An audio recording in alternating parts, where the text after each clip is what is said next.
Hello, everyone. I'm Michael Serapio. The Procedure and House Affairs Committee says Greg Fergus should keep his job, also commenting that the Common Speaker should apologize again for his behavior and pay a fine for using parliamentary resources to make a video for a Liberal event. But the committee was not unanimous in its conclusion, with Conservatives and Blocistes saying they no longer have confidence in the Speaker, and the Conservative House Leader raising another incident he says is troubling. Well, to talk about this and other issues, we're now joined by our weekly journalist panel. Stephanie Levitz is parliamentary reporter for the Toronto Star, Joël-Denis Bellavance, the Ottawa bureau chief for La Presse. Hello to both of you. Hello. Good afternoon. So let's begin with Greg Fergus here. The committee members who looked into his conduct, they did not agree on an acceptable punishment, but we have heard from Conservatives and Bloc members. They say they no longer have confidence in the Speaker. So I get that he can stay, but can he really stay and have the authority here, Stephanie? It's interesting because as it was with the previous speaker, Anthony Rota, where there was like an evolution of acceptance. You know, at first an apology was sufficient and then it wasn't sufficient. And then Anthony Rota, really realized he had lost the confidence of the House and had to resign. The distinction here perhaps is that in totality, Greg Fergus has not lost the confidence of the House. And so is there a way for him to be considered still this neutral party in the House of Commons, or will the Bloc Québécois and the Conservatives together try to gum up any of that? Is that the point at which it becomes unsustainable, Michael? If they not just say that they don't have confidence in him, but begin to fight him and make Parliament completely unworkable. And that might be a stage at which Mr. Fergus, who has apologized, who's been called upon to apologize again, pay a fine, might say, okay, I can't do this job. Joël-Denis, what do you think? Can Fergus really stay in this job? No, I don't think he can. I think he is on shakier grounds now that we've learned that he also took part in the cocktail event for Liberal Party of Quebec this fall. So it's the Ontario Liberal Party, the Quebec Liberal Party, and so the Bloc Québécois and the Conservative Party will not give their confidence back to the Speaker. So my sense is that they're going to make his life very miserable whenever the House of Commons resumes in January. They're not going to make his life easy. And so I think if it does affect the work of Parliament, as Stephanie mentioned, I think other parties will join the Bloc Québécois and the Conservative Party, namely the NDP. I think the NDP could be throwing Mr. Fergus under the bus eventually. So my sense is that Mr. Fergus will have to leave his job eventually. If it's not now, probably in the near future, in the new year. Okay, but Stephanie, the CBC did report today that Andrew Scheer was fined earlier this year for filming a partisan video in his parliamentary office. Does that report rob Conservatives of the moral high ground on the issue, though? I mean, it's an interesting question, right? Because Andrew Scheer himself was a former speaker. So of all the MPs who ought to know better about the rules around using Parliament Hill resources for partisan gain, Mr. Scheer ought to be, right top of that list. But the distinction is, in fact, that he was not the speaker when he made the video. There is a difference when it is Speaker Greg Fergus making the video as opposed to, Liberal MP Greg Fergus making the video. And as JD pointed out a moment ago, it's not just this particular video that is now leading to questions about Mr. Fergus sort of perhaps not walking the line appropriately between being speaker and also being a Liberal. Mm-hmm.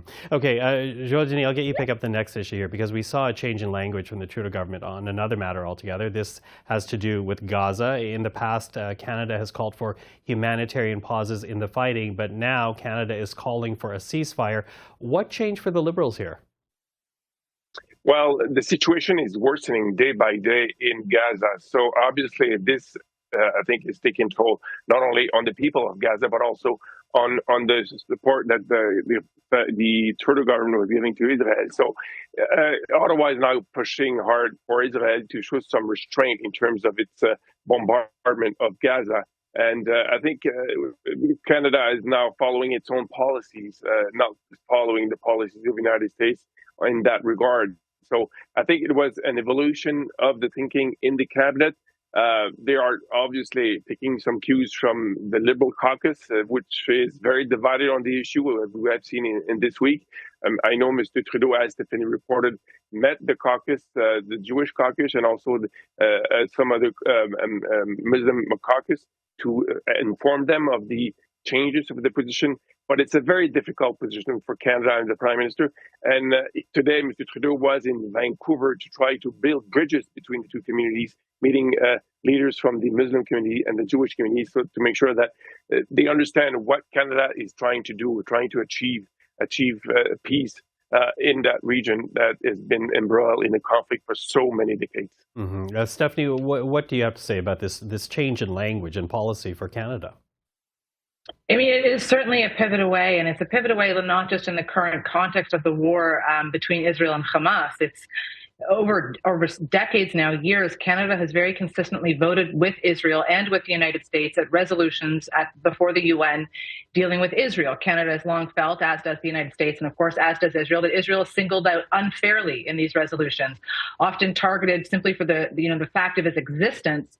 And those who seek to destroy it are never given any mention or never given any criticism. For Canada to break in this way begs the question of what is the future of our Middle East policy going forward. The war in Gaza is not going to end anytime soon. Billions of dollars in reconstruction will eventually, hopefully, one day be required because peace will be achieved. What that peace looks like, if a two-state solution is still possible. And, Foreign Affairs Minister Melanie Joly has sort of signaled and hinted about the fact that she sees some room for Canada to play a role there, some kind of convener status role in trying to chart a path forward. I think, unfortunately, making the choice to vote in what's seen by some as against Israel in this resolution, and not abstaining, I should add. Canada has long abstained at these resolutions, not voted no, just abstained, perhaps has eliminated Canada's role as an honest broker in that region, which again brings us, to almost the evergreen question right now is, what is Canada's foreign policy? Yeah, a big question. And in fact, we heard from the Israeli ambassadors saying that Canada was being naive, and that resolution that Canada voted for had no mention or condemnation of the Hamas attack on October the 7th. So we'll follow that one. But, before we go, I do also want to talk about COP28 in Dubai. Canada pushing for language around transitioning away from fossil fuels. It is included in the final agreement. How do you think that will be received here at home, Steph? I mean, I think to those who are already inclined to think that the Liberals' green agenda is some kind of ideological machination that isn't really grounded in science or real meaning for climate change, they'll look at it and shrug their shoulders and say, see, told you, they want to phase out the entire oil and gas sector. They want to destroy Alberta's presence in the Canadian economy. They're going to bring everything down. I think to those who would like to see the Liberals be more aggressive on climate, that the language was in the communique, that maybe there'll be some signs of the Canadian government moving forward on long-term pledges to help the fossil fuels sector transition is almost as expected, as sometimes these events often are. It's the side that wants the thing is rewarded in getting the thing, and the people who hated it from the get-go are still going to hate it. Joël-Denis? Well, I think we have reached a compromise in Canada because remember a couple of weeks ago, the government announced the cap and trade emissions for oil and gas industry. And this was a big compromise between two ministers, Jonathan Wilkinson on one part and Stephen Guilbeault. And this, I think, was the best solution to come up as to make sure that the industry would achieve the net zero carbon by 2050. So they are giving a chance to the industry to thrive still, I think.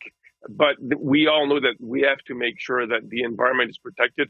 And the oil and gas industry has a big role to play in that because we'll still need some oil and gas for the near future. But eventually we'll have to, reduce our consumption if we want to save the planet. And that's clearly what the COP20 was all about. Mm-hmm. Well, again, of course, we'll monitor that story as well as the policy makes its way into the new year. But listen, this is the end of the parliamentary agenda for 2023, or the calendar for 2023. So to both Stephanie and Joël-Denis, thank you for this, and happy holidays to both of you. Thanks, guys. Merry Christmas. Michael.